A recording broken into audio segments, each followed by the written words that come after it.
नमस्कार, मैं ललित प्रजापति और अजित पवार को लेकर हम चर्चा करेंगे। बुधवार को जो हादसा हुआ उसमें उनकी असामयिक उनका निधन हो गया। उनके अलावा 4 और लोग भी इसमें थे, पायलट, को पायलट और एक क्रू। इन सभी के नाम भी आप जानते हैं। सुमित कपूर हो गई, पिंकी माले हो गई, शांभवी पाठक जो मध्य प्रदेश के ग्वालियर से ताल्लुक़ रखती थीं।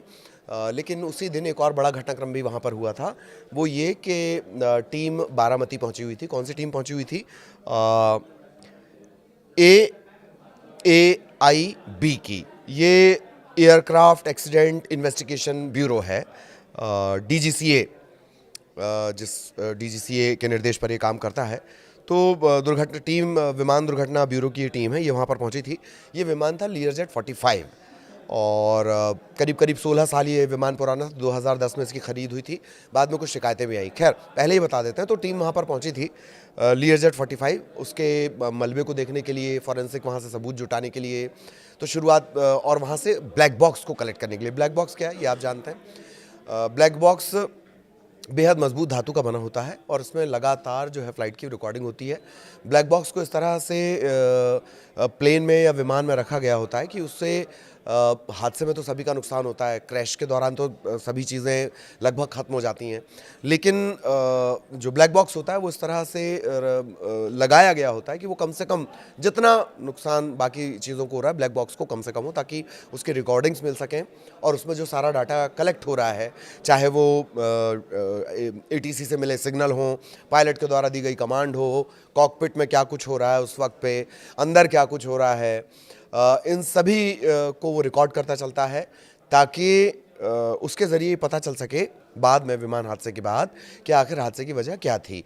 मोटा मोटी अब तक जो बातें कही जा रही थी कि जो हादसा है वो बारामती में जो लो विजिबिलिटी थी उसकी वजह से, रनवे का एक इशू था उसकी वजह से, और कोहरा मौसम एक बड़ी वजह उसकी बताई जा रही है। ये तमाम बातें निकल कर आई हैं। लेकिन एग्जैक्टली हुआ क्या था? अब ये सारे राज ब्लैक बॉक्स खोलने वाला है। ब्लैक बॉक्स वहाँ से बरामद कर लिया गया था। एक टीम गई थी, उसमें मुंबई के भी कुछ अधिकारी शामिल थे और DGCA हेड ऑफिस की भी उसमें टीम थी, दुर्घटना जांच ब्यूरो की। AAIB के जो महानिदेशक हैं उन्होंने भी व्यक्तिगत तौर पे घटनास्थल का दौरा किया। ये बड़ी बात होती है। वहाँ से फॉरेंसिक एविडेंस जुटाए जाते हैं और सबसे ज़रूरी ब्लैक बॉक्स। अब ये ब्लैक बॉक्स का इतना बेसब्री से इंतज़ार क्यों किया जा रहा है, इसकी रिपोर्ट का क्यों इंतज़ार किया जा रहा है? दरअसल बात ऐसी है कि बहुत सारी तमाम बातें सामने आई हैं। अधिकारियों का एक कहना है कि जांच फिलहाल घटना के समय दृश्यता की स्थिति यानी विजिबिलिटी कितनी थी, उड़ान के दौरान पायलट का जो फैसला था। जैसे आपने एक बात सुनी होगी कि शांभवी जो को पायलट है वो बोलती हैं ओ शिट ओ शिट। ये बात तो सामने आ रही है, लेकिन मेडे कॉल जो इमरजेंसी में है, लास्ट सिग्नल के तौर पर इस्तेमाल किया जाता है, जिसे मेडे कॉल कहते हैं। ये सब शब्द आपने सुने होंगे जब एयर इंडिया का विमान क्रैश हुआ था, तब पायलट ने मेडे कॉल दिया था। लेकिन अभी पायलट की तरफ से कोई मेडे कॉल नहीं था। ये थोड़ा हैरत में डालता है।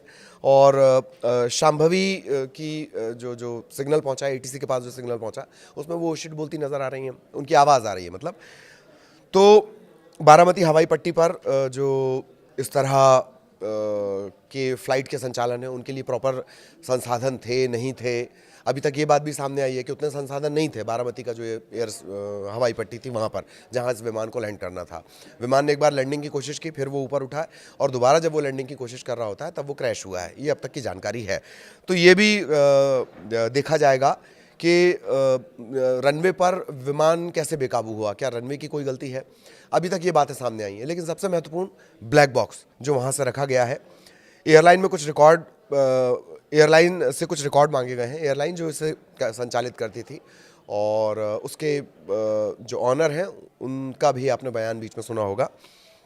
उनसे कुछ रिकॉर्ड मांगे गए हैं। Air frame, engine logbook, engine की लॉगबुक, रख रखाव, निरीक्षण हिस्ट्री। मतलब हर बार फ्लाइट से पहले उसे चेक किया जाता था और बार बार एक शेड्यूल्ड चेकिंग होती है, टेक्निकल चेकिंग आप इसे समझ लीजिए विमान की। तो वो हुई थी, नहीं हुई थी, कब हुई थी? क्योंकि 16 साल पुराना ये विमान था और ये हमने आपको बताया है कि बॉम्बार्डियर कंपनी का ये विमान था। और इसके द्वारा ये कहा गया कि विमान पूरी तरह से सही था, हालांकि विमान 16 साल पुराना है। बीच में ये बातें भी आई कि उसको लेकर कई शिकायतें थीं। तो अब सबकी नज़रें टिकी हुई हैं कि वो जो ब्लैक बॉक्स वहाँ से बरामद किया गया था, उसमें क्या कुछ निकल कर आता है। क्योंकि बीच में इस तरह के आरोप लगे हैं, सोशल मीडिया पर इस तरह की बातें चली कि बहुत सारे मतलब कोई भी नहीं बचा, उन 5 लोगों में से किसी की भी जान नहीं बची, पर कुछ दस्तावेज़ वहाँ पर मिले हैं और वो दस्तावेज़ बच गए। लाल कलर के वो किसी फाइल का जिक्र हो रहा है बार बार। उधर ममता बनर्जी ये कह रही हैं कि इसकी एक हाई लेवल जांच होनी चाहिए, इस पूरे घटनाक्रम की हाई लेवल जांच होनी चाहिए। एक और बात, शरद पवार ने जो सबसे पहला रिएक्शन दिया था उसमें यही कहा था कि ये एक हादसा है, ये एक एक्सीडेंट है, इस पर राजनीति नहीं होनी चाहिए। पर सवाल चूंकि उठते हैं तो ममता बनर्जी ने सवाल उठाया है। इसके अलावा सोशल मीडिया पर इस तरह की बातें कही जा रही कि आखिर कैसे, और एक लंबा चौड़ा इतिहास भी गिनाया जा रहा है कि फला नेता की जान चली गई, फला नेता की जान चली गई। अलग अलग थ्योरीज इसको लेकर बन रही हैं, लेकिन इन सब सवालों के जवाब है उस ब्लैक बॉक्स में जो दुर्घटना जांच ब्यूरो के पास है। और जब दूसरी लैंडिंग की जा रही थी तब ऐसा क्या हुआ? पायलट मेडे कॉल नहीं करता है और को पायलट की आवाज आती है ओ शिट करके। क्यों आती है? जब आप विमान, आमतौर पर अगर विजिबिलिटी का इशू होता है या लैंडिंग में दिक्कत होती है तो विमान को ऊपर ले जाया जाता है, वापस ऊपर ले जाया जाता है। इसे टेक्निकली मैं भूल रहा हूँ क्या कहा जाता है, लेकिन विमान को वापस ऊपर ले जाया जाता है और फिर से कोशिश की जाती है। तब भी अगर लगता है तो फिर विमान को वापस जहाँ से वो उड़ा था, जो नियरेस्ट एयरपोर्ट हो, वहाँ पर उसे लैंड करवा दिया जाता है। ऐसा तो कुछ भी नहीं हुआ। हालांकि दोनों के बीच 256 किलोमीटर का कुछ डिस्टेंस है, जो नॉटिकल माइल में कुछ अलग है, 100-125 के आसपास ही बताया जा रहा है। बारामती और मुंबई जहाँ से ये प्लेन उड़ा था।